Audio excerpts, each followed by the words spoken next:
All right, this is like a brand new poem. What are your thoughts on black people? A thought that is sent now. Take a minute of your time well spent to ask yourself this question. But before you do, turn on the TV and tell me what you see. That's right. These days, metaphysical ideas are becoming physical.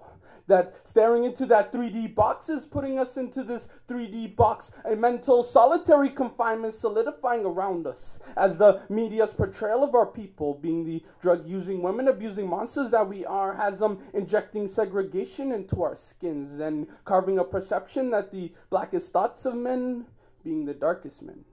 And it's not like these actions are direct. A freedom secluded by social isolation, leaving the shade of gray that is clouding our judgments, our minds saturated with all these gang violence and prostitution, yet it's in our Constitution of rights to be free. So it's not about equality. It's about those certain people with qualities that feel it's all right to suppress minorities, yet the majority just sit and watch. An empty silence in a world full of desperate cries. So like that newborn baby cries, oh my gosh. Keep it going. You're good. So like that. So like a newborn baby's cries, open your eyes as you realize that the only, oh my God. You get Wally. Keep going. No stress. That it's not only about black people. To the Asian guy sitting on Young and Dundas. To the white mother who constantly gets abused. Or that brown father who is working 2 jobs just to support his family. This is a world run by the media. But don't try to become a part of it.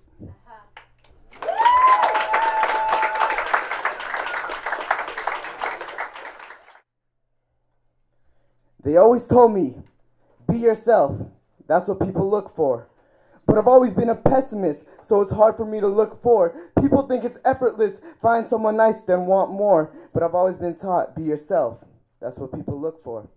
So I search for myself, down my throat, past my uvula, eating my mind whole, gassed by insomnia, slithering down my intestines, releasing venom into my lungs and toxins into my bloods where it reaches my stomach and searches for a key.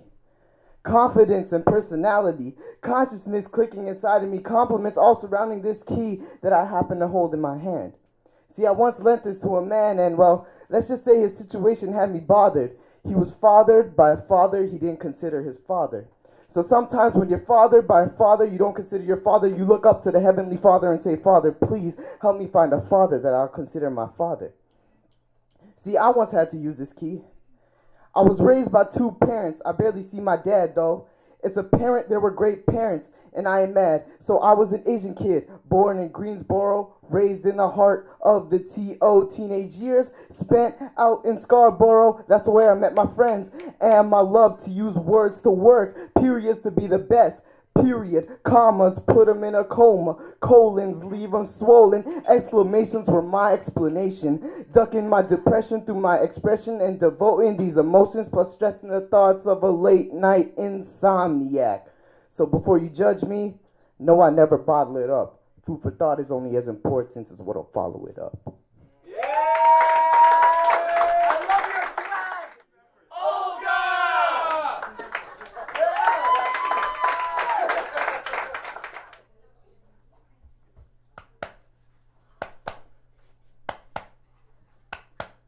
Hey, mister, you seem to know your way around this place. Please, point me in the direction. But he pays no attention.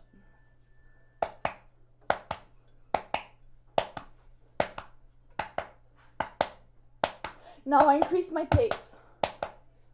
My heart is pounding. It is a race. Gunshots are sounding frightening. A wave of premature inconfidence is... You got it. Don't worry. You got it, Aldo. Keep going. Keep going. Keep going. You're good.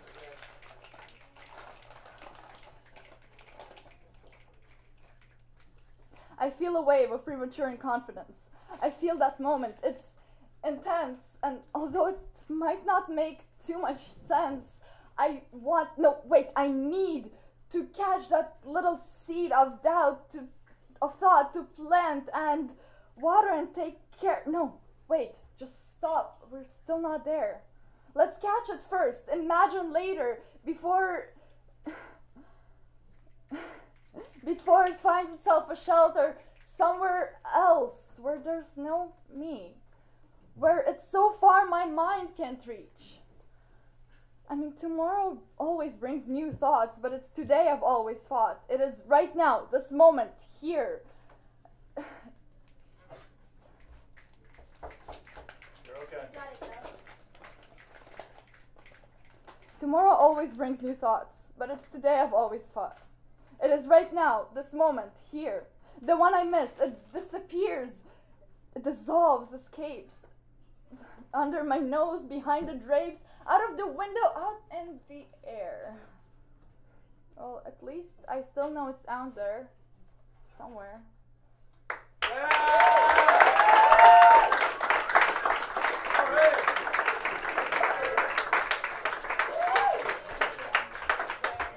Keep going for Olga. And for all the poets in the first round. Greg Frankson, a.k.a. RITALLIN, is not only one of my favorite poets in the front row. He's actually one of my favorite poets, period. I had the pleasure of meeting this gentleman in Toronto, I don't know how many years ago now, at various reading series where he was doing features, and his poetry is rhythmic, is inspirational, is poignant, is political. He's a wonderful person. He has a lot to say. I'm thrilled to have him feature here to close out our third season. Please give it up for RITALLIN. What's up, Toronto? How you doing? My name is Greg Frankson, also known as RITALLIN. I am a spoken word artist. Yeah, that's right. O-Town representing. Yeah, I lived for the last 10 years in Ottawa, where I started my poetry career. And I actually just recently moved to Toronto, so I am now a Torontonian. I'm now once amongst all of you once again. But I grew up in this city. I grew up in Scarborough. Scarborough is my hometown. That's right. Represent Scarlum, you know what I'm saying? That's right. Scarbados, whatever you want to call it. All right. And yeah, I was real lucky this year. I don't know how many of you were at the Canadian Festival of Spoken Word, but I was on the Kingston team, Kingston Pen. And yeah, we rapped hard. I was real proud of my team. We made it all the way to finals. Yeah, against the Toronto team with team members who will remain nameless. But it was a great time. Silverberg just snuck in. Dave Silverberg, who was the director of the festival. Give props to that guy as well for an awesome event. I'm super excited to be here. I was real excited to meet the young people from the BAM team at the Youth Showcase at the festival. They were amazing. It represented it hard. I'm real happy to be part of this, and really excited to be the featurette final. For some who know, some don't know, I'm actually very active in the field of mental health. And one of the roles that I hold is as Poet Laureate for the International Initiative for Mental Health Leadership. And that means every year and a half I travel to these different conferences to work with leaders at a global level, practitioners, carers, consumer survivors and whatnot, to try to raise awareness and to increase knowledge and appreciation for the difficulties that people with mental health illnesses are living with.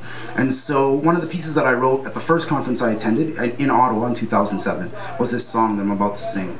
It's called I'm a Survivor, and this song has a lot of personal meaning for me. And so I'm gonna sing, if everybody's okay with that. Yeah.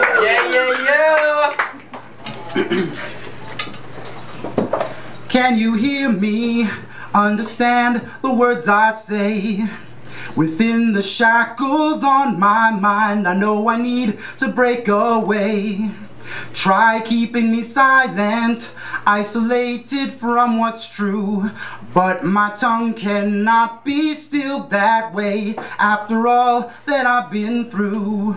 And I know that my story's not been told,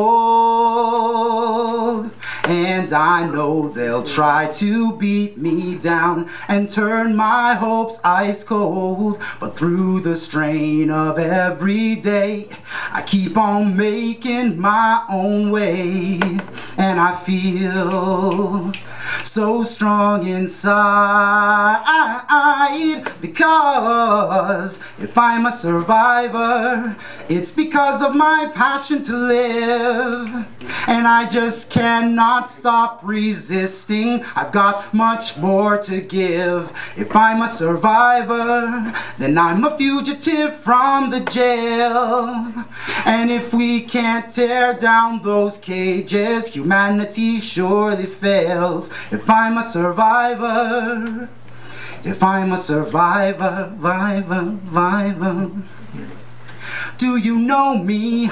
'Cause I've been here all of the time. A vital human being determined to stop being denied. I've learned through my anguish that I don't really have a choice but to speak my truth with my own tongue and be proud to raise my voice. And I fear that my story's not being told. And I hear they'll try to beat me down and turn my hopes ice cold. But through the strain of every day, I keep on making my own way. And I feel so strong inside, because if I'm a survivor, it's because of my passion to live. And I just cannot stop resisting. I've got much more to give. If I'm a survivor, then I'm a fugitive from the jail. And if we can't tear down those cages, humanity surely fails. If I'm a survivor, if I'm a survivor, survivor. Because they told me I would never see the light of day. Because they told me I would stay locked up till my last day. No, no, no, no. But they said I was too damn crazy for my sake.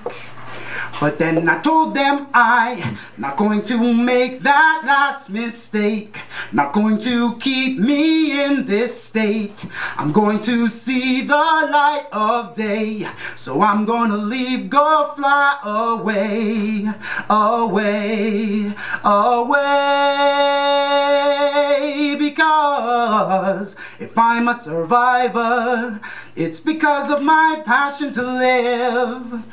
And I just cannot stop resisting. I've got much more to give. If I'm a survivor, then I'm a fugitive from the jail. And if we can't tear down those cages, humanity surely fails. If I'm a survivor, it's because of my passion to live.